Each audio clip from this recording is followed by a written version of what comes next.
Ibu selamat nih dari penyeberangan. Berapa lama ibu harus berjalan istilahnya untuk sampai ke pintu nomor 3? Kalau dari pintu mana saja kan asik ya bu ya. Ini baru berita baiknya ini. Yang baru berita baiknya kami sampaikan pada ibu.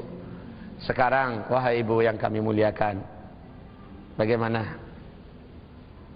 Ibu mau masuk dari seluruh pintu kan? Yang 4 tadi tuh diperintahkan oleh Rasulullah SAW, jagalah salat 5 waktumu, tapi mesti on time, bukan in time. Beda antara on time dengan in time. Kalau in time, pokoknya masih rentang waktunya kan masih lapang. Tapi kalau on time, Allahu Akbar, dia segera berwudu. Apapun aktivitasnya, dia matikan dulu. TV lagi ditontonnya, dimatikan. HP-nya, laptopnya, dia matikan. Dia lagi masak, dimatikannya. Anak lagi nangis, jangan dimatikan ya. Dia diamkan dan dia pokoknya standby untuk sholat. Ya, ini sholatnya 5 waktu dia jaga. Kecuali ketika datang bulan, ya bagaimana? Allah memaafkan itu. Ya, yang kedua, shamat syahraha, puasa bulan Ramadan dia jaga sepenuhnya. Kalaupun harus ada yang bolong, cepat digantinya di luar Ramadan. Yang ketiga, at-ta'at zaujaha. Ternyata batu sandungan yang agak sedikit sulit adanya di nomor 3 ini. At-ta'at zaujaha. Benar-benar tak tunduk dan patuh pada suami. Ini batu sandungan yang sulit nih. Justru di situ pintu surga ibu yang paling Masya Allah.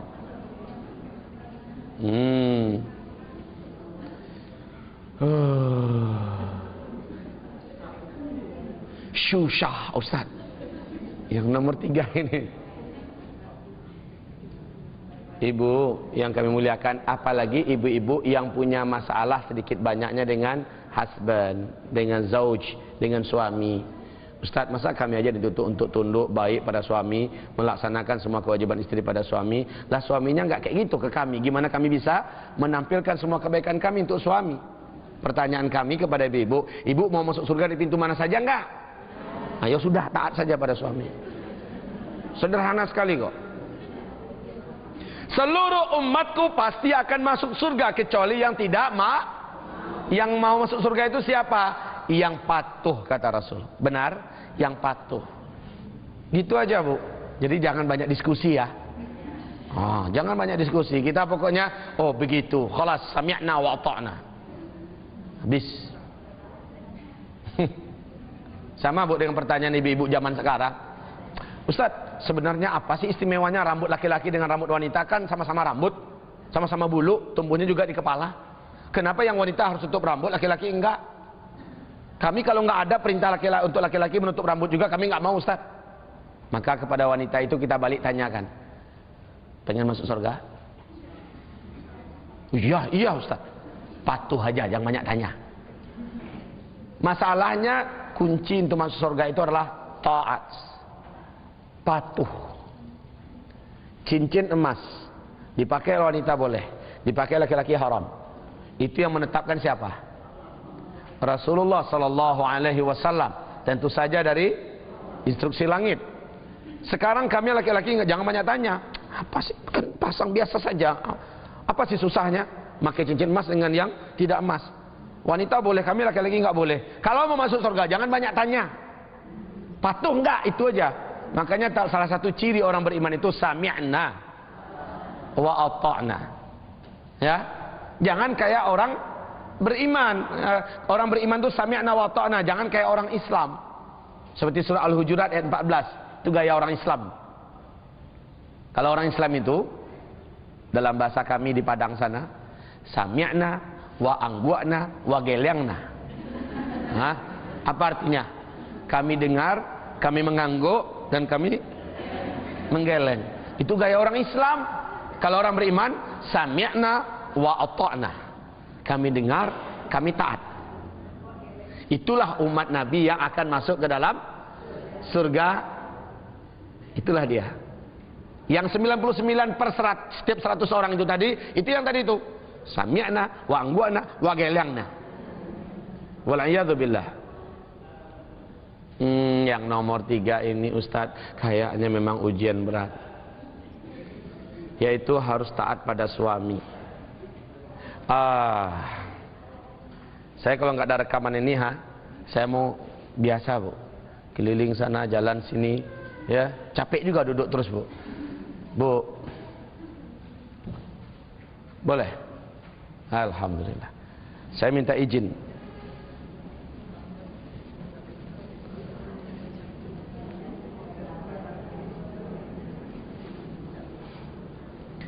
Bu,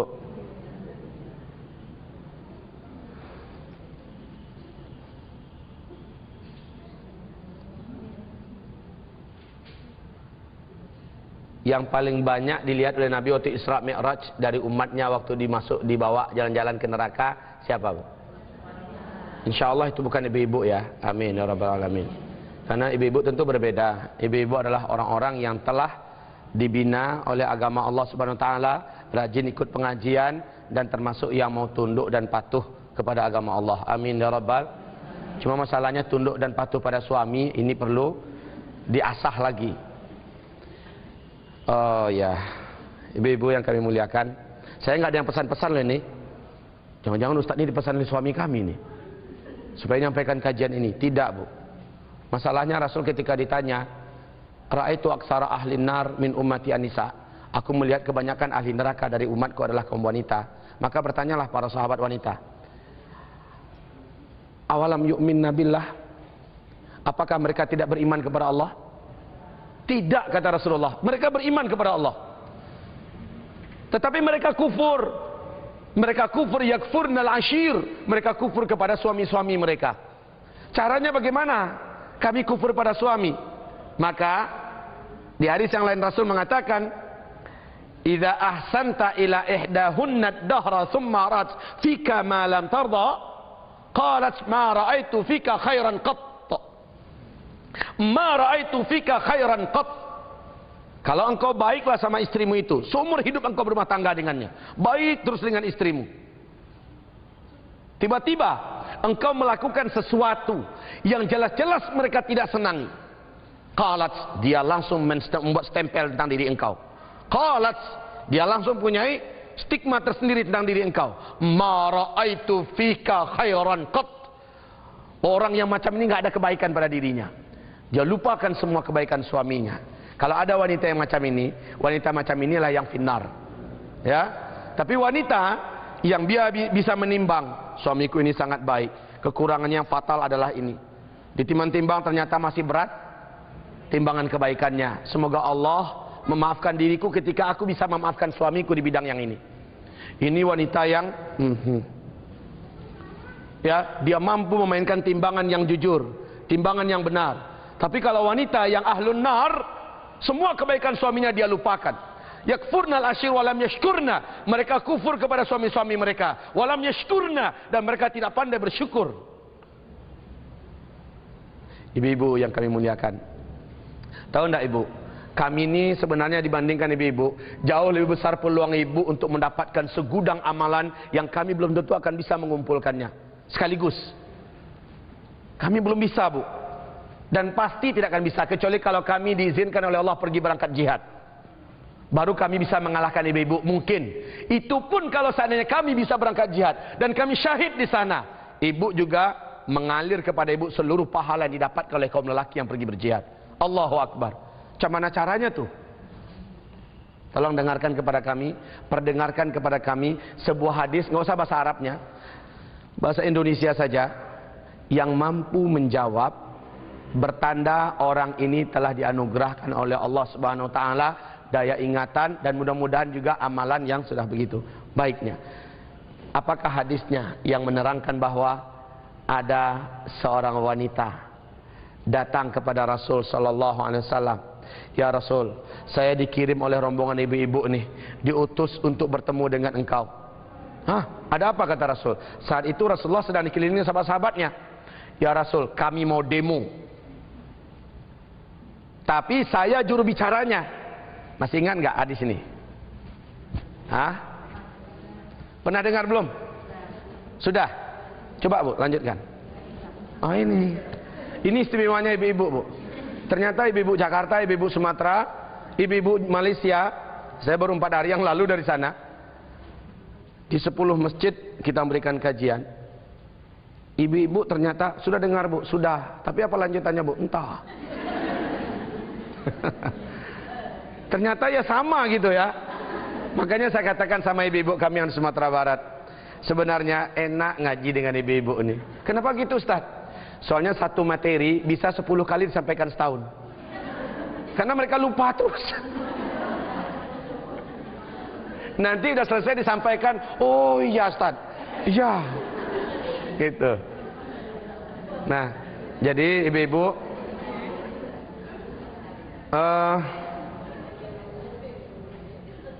jadi wanita ini bernama Asma, ya, bernama Asma. Dia memang diutus oleh kaum ibu-ibu minta keadilan. Kami minta keadilan. Kenapa sih hanya kaum lelaki saja yang diberi oleh Allah peluang untuk bisa mendapatkan amal yang soleh dan mereka dapat pahala yang besar? Apa itu? Laki-laki disuruh untuk pergi Jumatan, dan Jumatan itu besar pahalanya. Kami juga mau. Kenapa kami tidak disuruh? Tahukah ibu, pahala Jumatan itu untuk seorang laki-laki? Mau saya sampaikan. Tapi ibu motivasi suaminya nanti ya. Iya Bu, saya kasih tahu. Rasulullah bersabda, "Man ghassala wa ightasala yaumul Jum'ah." Siapapun lelaki yang pada hari Jumat dia mandi, wa ightasala, dan dia sengajakan seperti mandi junub, mandi wajib, ya. Yaumul Jum'ah, pada hari Jumat. Kemudian wa bakkara wabtakara. Dan Rasul mengatakan, lalu dia berangkat menuju ke masjid dalam keadaan pagi-pagi dan dia niatkan memang untuk ke masjid. Bukan ke pasar dulu macam baru singgah ke masjid, enggak. Tapi ke masjid memang tujuannya. Wa bakkara wabtakara. Awal lagi dia datang pergi ke masjid. Kemudian wa masya wa lam yarkab. Dia berjalan kaki dan dia tidak menunggang kendaraan. Kemudian wadana minal imam. Dia mengambil posisi di masjid yang paling dekat posisinya dengan imam. Wa yasma'u wa lam yalhu. Dia dengar dan dia tidak bersenda gurau dan tidak bermain melakukan hal yang sia-sia ketika khatib menyampaikan khutbah. Kanat lahu likulli khatwatin ajru sanatin siyamiha wa qiyamiha. Allah, Masya Allah, ini hadis.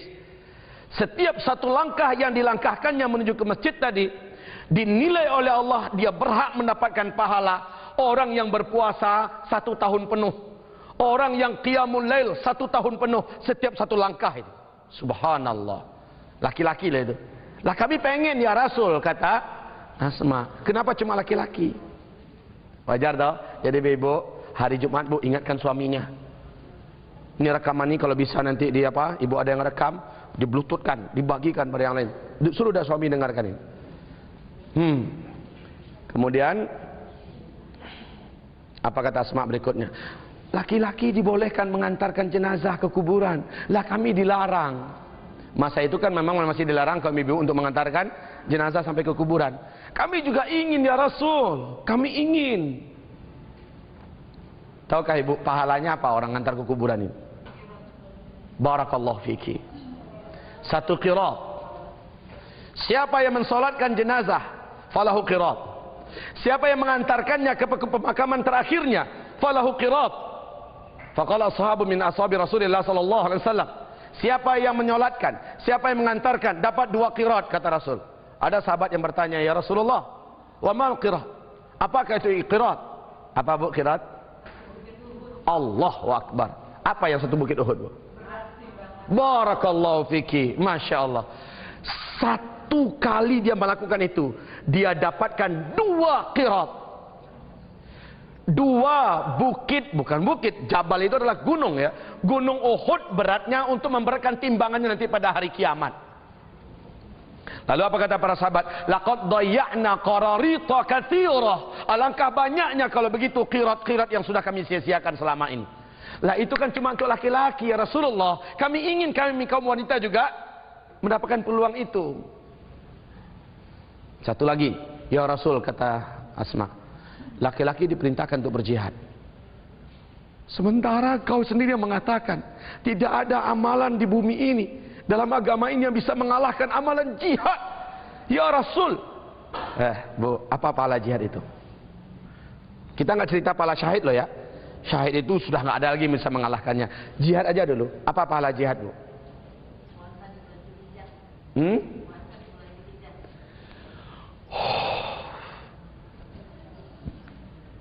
Belum, Bu. Ada lagi yang lain? Pahala jihad. Abu Hurairah bertanya kepada Rasulullah, ya Rasulullah, adakah amalan yang bisa mengimbangi orang yang berjihad? Qal, Rasul menjawab, la tastati'un. Kamu tidak akan sanggup. Kalaupun ada, kamu tidak akan sanggup. Bertanya lagi Abu Hurairah, ada enggak ya Rasulullah? Qal, Nabi menjawab lagi, la tastati'un. Kamu tidak akan sanggup.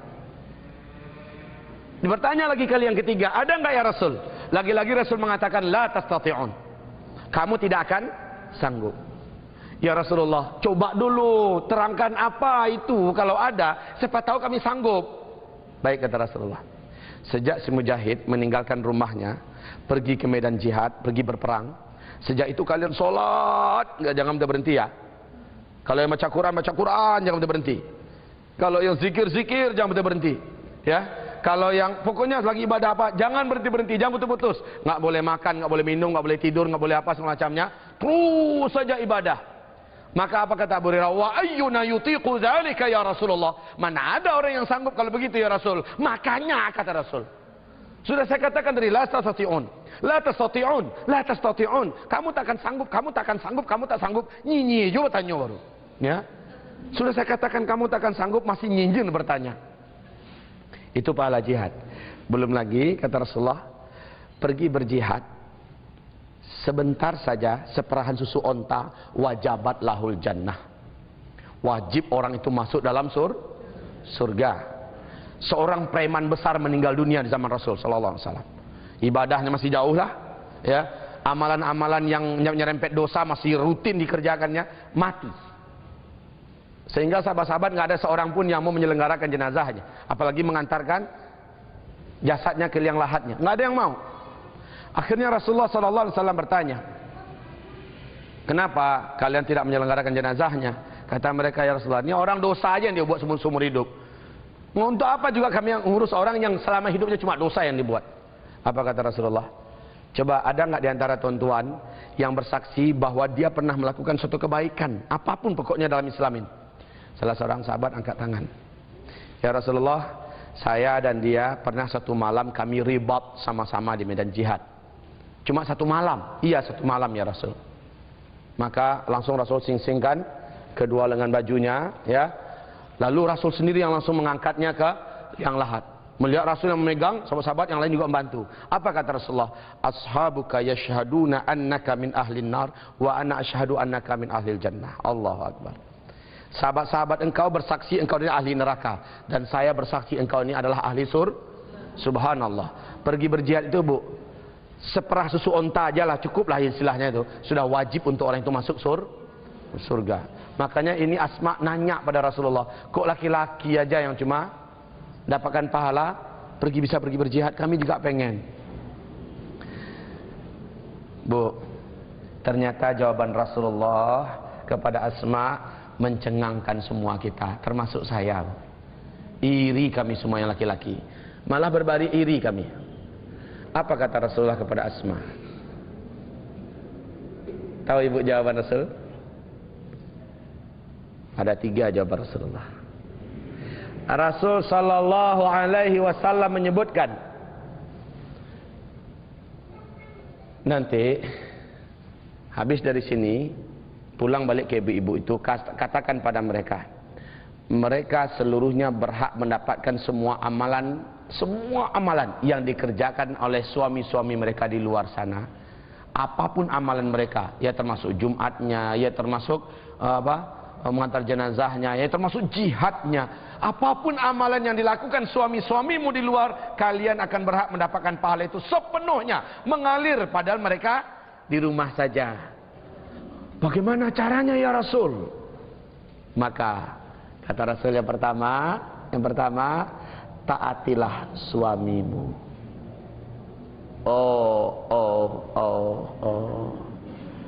Kesini lagi terbenturnya. Taatilah suamimu. Selama itu bukan dosa dan maksiat, taatilah. Dek, besok masak jering ya. Jering goreng, ditokok sedikit. Padahal kita termasuk orang yang paling anti dengan jengkol, dengan jering, karena baunya yang sengit dari kamar mandi. Iya mas, besoknya, dek, besoknya jering rebus ya, dikasih santan. Hari ketiga, dek jering. Ya, kita tahu kita paling enak dengan bau jering dan kita paling tidak suka. Tapi ini kan tidak haram. Suami menginginkannya. Ini contoh loh, Bu.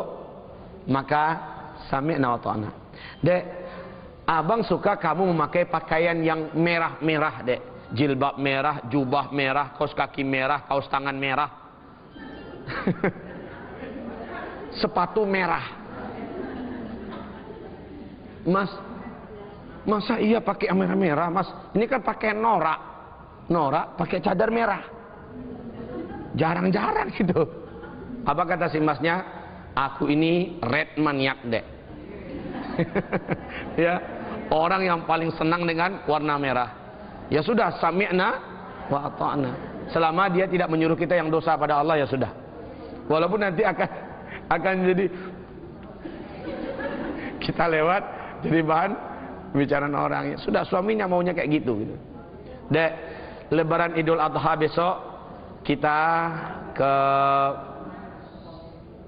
Lebaran Idul Adha besok kita di Jakarta aja ya. Abang punya rencana khusus buat kita. Apa kata kita? Mas, bang, ini keluarga kita di Jawa Timur itu ngundang adik, bang. Kita kumpul bersama. Mohon ya bang ya, kita ke Jawa aja lah. Dek, ini permintaan abang. Idul Adha kita di sini saja. Nggak bisakah itu kita musyawarahkan lagi bang? Sekali ini saja abang punya minta. Ayolah bang, sami'na wa ata'na. Itu maksudnya. Padahal keluarga sudah ngebel tiap sebentar. Jangan, apalagi orang tua kita. Nak, nanti Idul Adha di sini ya. Tiap sebentar nelfon. Ya mak, kita usahakan mudah-mudahan abang bisa diajak. Tahu-tahu abangnya ngajak di Jakarta. Siapa yang ditaati ketika itu? Benar. Memang seperti itu. Kita harus dihadapkan kepada banyak pilihan. Dan pada akhirnya finalnya adalah pada apa yang diperintahkan oleh suami. Sekali lagi kita terbentur dengan batu. Sebenarnya bukan batu sih itu. Justru itu adalah pijakan kita menuju janji Allah tadi. Taati suamimu. Yang kedua,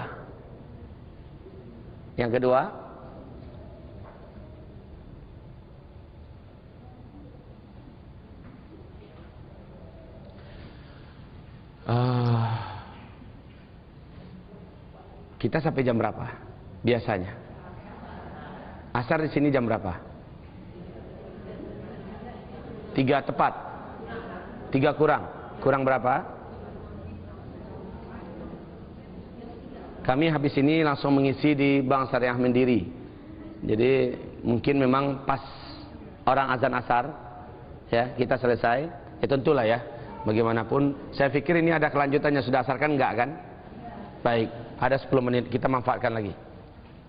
Yang kedua, kamu tetap berusaha, kata Rasul, mencari apa saja yang disenangi oleh hati suami dan engkau lakukan. Lagi-lagi kaitannya kepada suami. Apa yang disenangi oleh hati suamimu? Apa yang disenangi oleh suamimu? Lakukan. Apa yang disenanginya? Selama yang disenangi oleh suami itu bukan dosa, lakukan, kata Rasul. Yang kedua tuh.